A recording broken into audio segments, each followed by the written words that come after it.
This has been one of the most enlightening, fulfilling moments I've felt in a long, long time.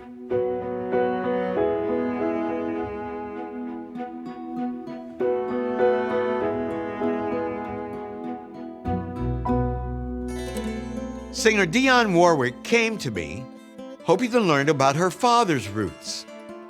We trace them back more than 200 years to Dionne's third great-grandfather, a man named Guy Russ.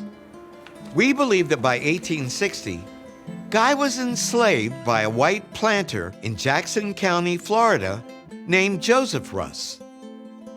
Searching the records of the Russ plantation, we were able to show Dionne where her ancestor likely toiled during the final years of slavery. And we were able to show her something else as well. That's Joseph Russ. Yuck. Wow. It puts a face on slavery, doesn't it? Yeah, it does. It's not a pretty face either. No, it's It's not. a very ugly face. Yeah. You're an ugly man.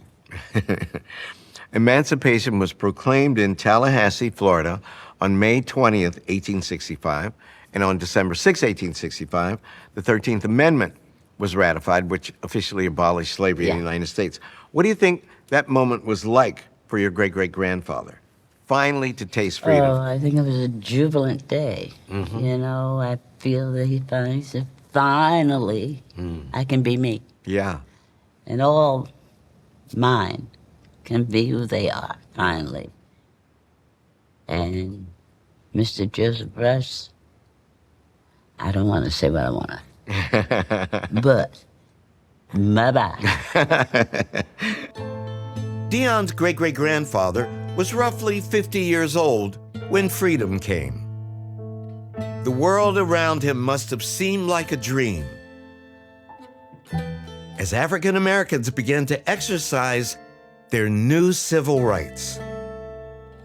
In his own county, black men were even elected constable and tax assessor and gained 2 seats in the State House.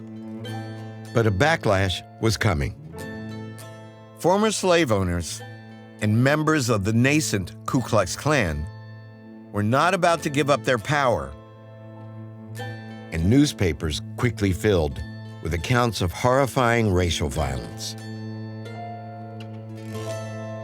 Mobs scoured the country on foot and on horseback, armed to the teeth, and do not hesitate to shoot down any who will incur their displeasure. What's it like to see this? Your great-great-grandparents were living right there. Yeah, it's crazy. It's crazy. And listen to this. In 1871, ministers at an AME church convention in Tallahassee, Florida, suggested that all black people vacate that county because it was so racist. Yeah. So we wanted to see what your family did. And I want you to guess, did they stay or did they go? No, my family. They probably stayed. Let's see if you're right. Please turn the page. This is the 1880 census for Jackson County. Would you please read the transcribed section? Guy Russ, age 66, farm laborer. M.A., 39, wife, farm laborer. So you guessed right. Your great-great-grandparents remained in Jackson County. I know my family. What is it about your family that made you guess correctly that they stayed to fight it out? From the immediate family that I know, grew up around and with, we were never afraid of anything. Mm-hmm. You know, we had our own standards and lived by them. And nobody's gonna run me out of town.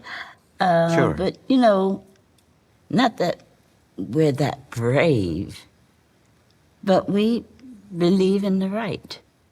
Discovering our ancestors can change our lives, helping us to understand more fully who we are, where we came from, and how we're all connected to a much larger world.